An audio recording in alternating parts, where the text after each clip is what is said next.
নৃত্য প্ৰতিযোগিতা প্ৰাইজমণি প্ৰতিযোগিতা আৰু অসমৰ ভিন্ন প্ৰান্তৰ প্ৰতিযোগীয়ে আশাৰ খবৰ এইটোৱে যে এই পুৰণি গীতসমূহ সুন্দৰ গীতসমূহৰ প্ৰতি আকৰ্ষণ এতিয়াও অব্যাহত আছে অৰ্থাৎ ক'ৰবাত গীতসমূহৰ বিতৰ্কৰ মাজলৈ যোৱাৰ সময়তে কিন্তু ভাল গীতৰ প্ৰতি ভাল গীতৰ কথাৰ প্ৰতি আগ্ৰহ এতিয়াও আছে সেইবাবে অংশগ্ৰহণকাৰী প্ৰতিযোগীসকলক আমি অভিনন্দন জনাইছোঁ আৰু সচেতন অভিভাৱকসকলক আমি ধন্যবাদ জ্ঞাপন কৰিছোঁ লগতে আগন্তুক সময়তো তেওঁলোকে এই বাৰ্তা আগন্তুক সময়তো লৈ যাওক আৰু যিসকলে আজি অহা নাই তেওঁলোকেও আগন্তুক সময়ত নিজৰ নিজৰ ঠাইত বা এনেকুৱা গীতসমূহৰ প্ৰতি তেওঁলোকৰ আগবঢ়াই দিয়ক তাকে আমি কামনা কৰিছোঁ থেংক ইউ মৰমলেণ্ড আৰু ডেম'ক্ৰেচি লাইভৰ এক প্ৰয়াস আৰু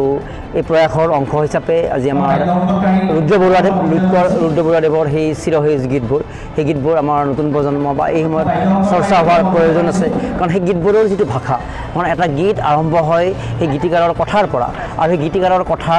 শেহতীয়া কিছুমান কথাক লৈ বহু বিতৰ্কও হৈছে গতিকে যদি বিতৰ্কক লৈ আমি সময় নষ্ট কৰোঁ তাৰ বিপৰীতে আমি যদি ইতিমধ্যে হোৱা শুদ্ধ যিবিলাক কাম সেইবিলাক যদি পুনৰ ৰমন্থন কৰোঁ চৰ্চা কৰোঁ তেতিয়াহ'লে আমাৰ শুদ্ধ হৈ যোৱাৰ যিটো বাট আৰু শক্তিশালী হ'ব সেইবাবে ডেম'ক্ৰেচি লাইভ মৰমলেণ্ডৰ এক প্ৰয়াস আৰু এই প্ৰয়াসৰ অংশ হিচাপে আজি সদৌ অসম ভিত্তিত মহানগৰীৰ লাষ্টগেট শংকৰদেৱ নামঘৰ প্ৰাংগণত আমি আয়োজন কৰিছোঁ লুইত কোঁৱৰ ৰুদ্ৰ বৰুৱাদেৱৰ গীতৰ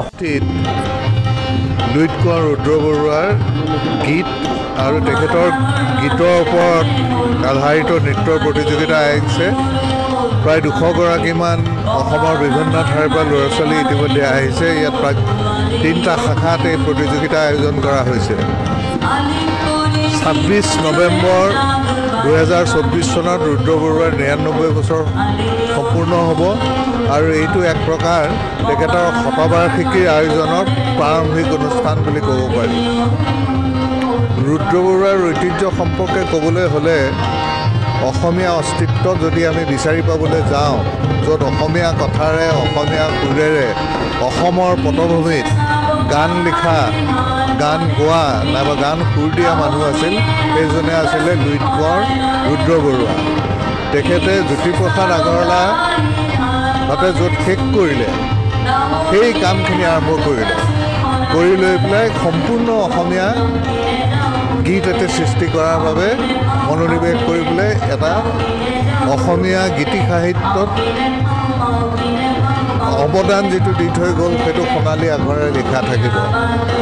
আজি সেইটোকে নতুন প্ৰজন্মৰ আগত ধৰিবলৈ আগবঢ়াই দিবলৈ আৰু তেওঁলোকক এই গীত মাতৰ ঐতিহ্যৰ সম্পৰ্কে পৰিচয় কৰাই দিয়াৰে উদ্দেশ্যেৰে এই প্ৰতিযোগিতাখন আয়োজন কৰা হৈছে আশা ৰাখিছোঁ যাতে এই যিটো অনুষ্ঠান আৰম্ভ হৈছে 2026 চনত আহিবলগীয়া তেখেতৰ শতবাৰ্ষিকীৰ বিভিন্ন অনুষ্ঠান আৰু বিভিন্ন প্ৰতিভাৰ মাজেৰে আমি আগবাঢ়িব পাৰোঁ আৰু এই প্ৰতিযোগিতাৰ যিখিনি বিজয়ী হ'ব তেওঁলোকক এটা ডাঙৰ মঞ্চ দি পেলাই হয়তো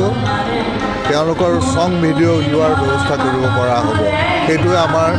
অনুষ্ঠানটোৰ মনত আছে সময় সুবিধা মিলিলে গোটেইখিনি কৰাৰ প্ৰস্তাৱ